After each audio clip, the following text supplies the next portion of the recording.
नमस्कार दोस्तों, आइए जानते हैं मध्य प्रदेश की बड़ी खबरें। आज की पहली खबर, सीएम मोहन को मिली बड़ी जिम्मेदारी। एमपी के मुख्यमंत्री डॉक्टर मोहन यादव को बड़ी जिम्मेदारी सौंपी गई है। बीजेपी के केंद्रीय नेतृत्व ने उन्हें हरियाणा का नया मुख्यमंत्री चुनने का दायित्व दिया है। एमपी के सीएम मोहन यादव को हरियाणा के लिए नए नेता का चुनाव के लिए गृह मंत्री अमित शाह के साथ केंद्रीय पर्यवेक्षक बनाया गया है। इस संबंध में बीजेपी के महासचिव और मुख्यालय प्रभारी अरुण सिंह ने आदेश जारी किया है। खास बात यह कि सीएम डॉक्टर मोहन यादव हरियाणा में चुनाव प्रचार के लिए भी गए थे। उन्होंने जिन 5 सीटों पर बीजेपी उम्मीदवारों के लिए प्रचार, उनमें से 4 सीटों पर पार्टी ने जीत दर्ज की।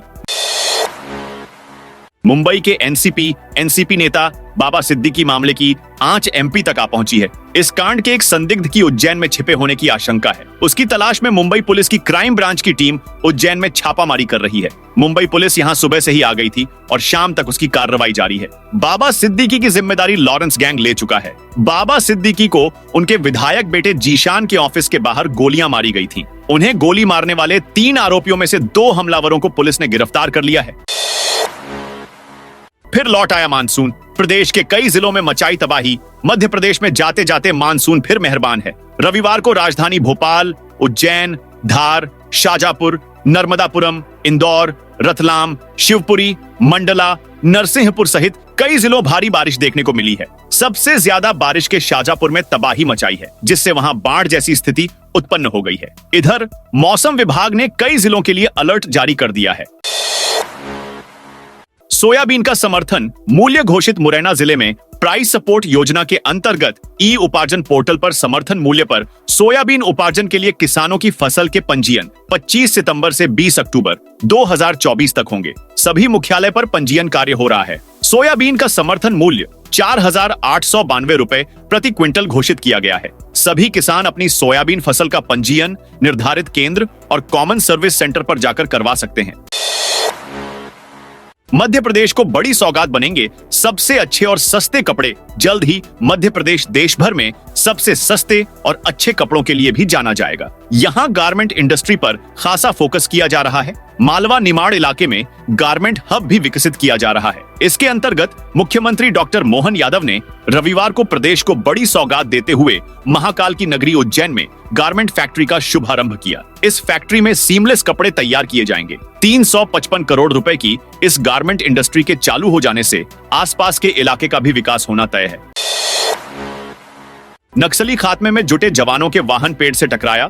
मध्य प्रदेश के बालाघाट जिले में नक्सलियों के खात्मे के लिए सर्चिंग अभियान में जुटे सीआरपीएफ जवानों का वाहन रविवार को सड़क हादसे का शिकार हो गया। सड़क पर चलते समय सर्चिंग वाहन अनियंत्रित होकर दुर्घटनाग्रस्त हो गया। मिली जानकारी के अनुसार हादसे में एक जवान की मौके पर ही मौत हो गई है, जबकि 4 गंभीर रूप से घायल हुए हैं। चारों घायल जवानों को तत्काल इलाज की व्यवस्था कराने के लिए पड़ोसी राज्य महाराष्ट्र के गोंदिया जिले रेफर किया गया है, जहां एक निजी अस्पताल में चारों जवानों का इलाज शुरू किया जा रहा है। मृतक जवान के शव को बिरसा सामुदायिक स्वास्थ्य केंद्र में रखा गया है। ओरछा के श्री राम राजा मंदिर में लगी आग। मध्य प्रदेश के ओरछा से बड़ी खबर सामने आ रही है। यहाँ विश्व प्रसिद्ध श्री राम राजा मंदिर में आग लग गई। आग मंदिर के मेन गेट के ऊपरी हिस्से पर लगी थी, जिसे वक्त रहते काबू कर लिया गया। आग की लपटें गेट के झरोखे से नजर आ रही थीं और धुआं दूर से ही नजर आ रहा था। श्री राम राजा मंदिर में आग लगते ही हड़कंप मच गया और तुरंत ही मंदिर के कर्मचारियों ने सूझबूझ दिखाई और आग पर काबू पा लिया, वरना बड़ी घटना हो सकती थी। एमपी में त्योहारों पर कड़ा फैसला। त्योहारों का दौर चल रहा है। बाजारों में रोज भीड़ उमड़ रही है। नवरात्रि दशहरा के बाद अब दिवाली जैसा महापर्व पास आ गया है। घर की साज सज्जा से लेकर कपड़ों, गहनों की खरीदारी की तैयारी चल रही है। बाजार लुभावने ऑफर्स से भरे पड़े हैं। ऐसे समय में जब सभी को पैसों को सख्त जरूरत है, तब मध्य प्रदेश का सरकारी अमला अपनी ही राशि के लिए परेशान हो रहा है। खास तौर पर प्रदेश भर में रिटायर्ड सरकारी कर्मचारी अधिकारी अपनी पेंशन तक के लिए बार बार चक्कर लगाने के लिए विवश हैं। इस पर प्रदेश के एक कलेक्टर ने सख्त तेवर अपना लिए हैं। उन्होंने अफसरों के वेतन पर रोक लगा दी है। एमपी में बड़ा बदलाव। राजधानी के लिए सभी सब डिविजनल ऑफिसरों से सुझाव मांगे। मध्य प्रदेश में प्रशासकीय बदलाव की प्रक्रिया तेज हो गई है। प्रदेश में नए जिले बनाने की लगातार उठ रही मांग के बाद परिसीमन आयोग का गठन कर दिया गया है। कई शहरों को तहसीलें बनाने की भी मांग लगातार तेज होती जा रही है। इसी क्रम में प्रदेश की राजधानी के स्वरूप में भी परिवर्तन किया जा रहा है। राजधानी भोपाल में नई तहसीलें बनाई जा रही हैं। इसके लिए सभी सब डिविजनल ऑफिसरों से सुझाव भी मांगे गए हैं।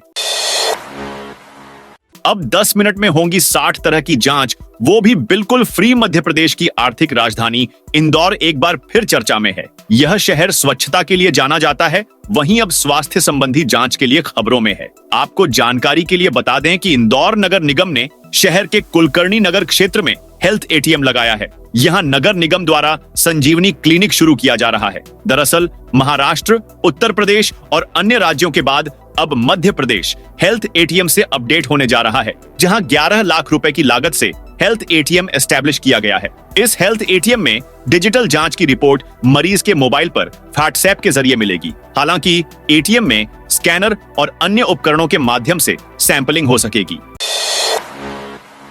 एमपी में मंत्री के बेटे के बाद अब राज्यपाल के पोते की रंगबाजी, दिग्विजय सिंह के भतीजे और मंत्री प्रहलाद पटेल के बेटे की रंगबाजी के वीडियो सामने आने के बाद अब राज्यपाल के पोते की दबंगई का भी वीडियो सामने आया है। कर्नाटक के राज्यपाल थावरचंद गहलोत के पोते का ये वीडियो मध्य प्रदेश के उज्जैन जिले के नागदा का है, जिसमें थावरचंद गहलोत का पोता एक महिला एसआई को धमकाते हुए नजर आ रहा है। घटना दुर्गा प्रतिमा विसर्जन के दौरान की बताई जा रही है। हजारों पदों पर निकली शिक्षक भर्ती। सरकारी स्कूलों में प्राइमरी टीचर्स की भर्ती की जाना है। इस भर्ती में वे अभ्यर्थी अयोग्य हैं जिन्होंने डिग्री हासिल की है। केवल डिप्लोमाधारी ही आवेदन कर पाएंगे। इसके लिए नवंबर Madhya Pradesh professional examination board पात्रता परीक्षा का आयोजन कराएगा। इसमें शामिल होने आवेदन की प्रक्रिया शुरू हो गई। प्राइमरी स्कूलों में करीब 30,000 शिक्षकों की कमी है। अभी अतिथि शिक्षक इसे पूरा कर रहे हैं। इस कमी को दूर करने स्थायी शिक्षक रखे जाने हैं। प्रोफेशनल एग्जामिनेशन बोर्ड इसके लिए 10 नवंबर को पात्रता परीक्षा कराएगा। इस परीक्षा में हासिल अंकों के आधार पर मेरिट लिस्ट तैयार होगी। आलू के पराठे खिलाकर मम्मी बहन को बेहोश कर बॉयफ्रेंड के साथ भागी बेटी। मध्य प्रदेश के ग्वालियर में 17 साल की एक नाबालिग लड़की मम्मी व बहन को बेहोश कर घर से जेवरात व कैश लेकर बॉयफ्रेंड के साथ भाग गई। जब दवा का असर कम हुआ और मां को होश आया तो घर का पूरा सामान बिखरा हुआ था और बेटी गायब थी। तब मां को समझ आया कि बेटी घर से भाग गई है। जो लड़की घर से भागी है उसकी 6 दिन पहले ही सगाई हुई थी। मामला गोला का मंदिर थाना इलाके का है। त्योहार में यात्रियों से लूट 3 गुना हुआ किराया। त्योहार में अगर आप बस से अपने घर आना चाहते हैं या फिर त्योहार के बाद कार्यस्थल लौटना चाहते हैं तो फिर अपनी जेब ढीली करने के लिए तैयार हो जाइए। बसों में 3 से 4 गुना अधिक किराया लिया जा रहा है। दीपावली पर अपनों के बीच त्योहार मनाने तथा त्योहार मनाकर लौटने वाले यात्रियों से बस संचालक ऑनलाइन और ऑफलाइन जमकर वसूली कर रहे हैं। 1 नवंबर के बाद यात्रा करने पर सिवनी से भोपाल, इंदौर तक का किराया बस संचालकों ने 1200 से 2000 रुपए तक कर दिया है। छतरपुर जिले में स्थित बागेश्वर धाम के पीठाधीश्वर पंडित धीरेन्द्र कृष्ण शास्त्री ने दशहरा पर्व को लेकर देशवासियों को बधाई दी है। इस दौरान उन्होंने अपने अनूठे अंदाज में भक्तों को दशहरे पर्व का महत्व भी बताया। उन्होंने कहा कि रावण को जलाने से कुछ नहीं होगा जब तक कि आप अपने भीतर के रावण को नहीं जलाओगे।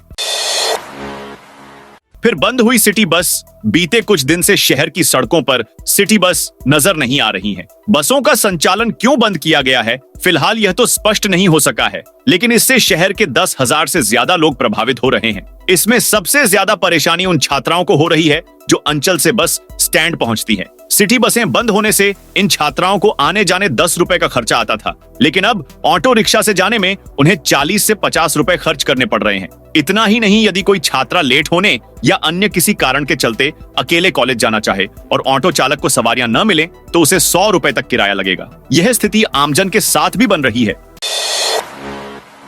आज बालाघाट में निकाला जाएगा जुलूस ए गौसिया। बालाघाट में मुस्लिम धर्मावलंबी आज शाम इमाम हजरत की पैदाइश माह मुबारक 11वीं शरीफ के अवसर पर नगर में जुलूस ए गौसिया निकलेंगे। यह जामा मस्जिद चौक में परचम कुशाई के बाद निकाला जाएगा, जो नगर के प्रमुख मार्गों से होकर जामा मस्जिद पहुंचेगा, जहां मुल्क के लिए अमन, चैन, शांति और आपसी भाईचारे की दुआएं मांगी जाएंगी, जिसके बाद लंगर का भी आयोजन होगा। देर रात 3 जिलों के एएसपी बदले। राज्य शासन ने रविवार रात 3 जिलों के पुलिस अधीक्षक बदल दिए। इनमें सीहोर, विदिशा और टीकमगढ़ के एसपी शामिल हैं। गृह विभाग के आदेश अनुसार सीहोर एसपी मयंक अवस्थी को एआईजी पीएचक्यू पदस्थ किया गया है। सेनानी 29वीं वाहिनी विशेष सशस्त्र बल दतिया मनोहर सिंह मंडलोई को टीकमगढ़ एसपी बनाया गया है। एसपी विदिशा दीपक कुमार शुक्ला को एसपी सीहोर की जिम्मेदारी दी गई। टीकमगढ़ एसपी रोहित काशवाणी को विदिशा एसपी की जिम्मेदारी दी गई।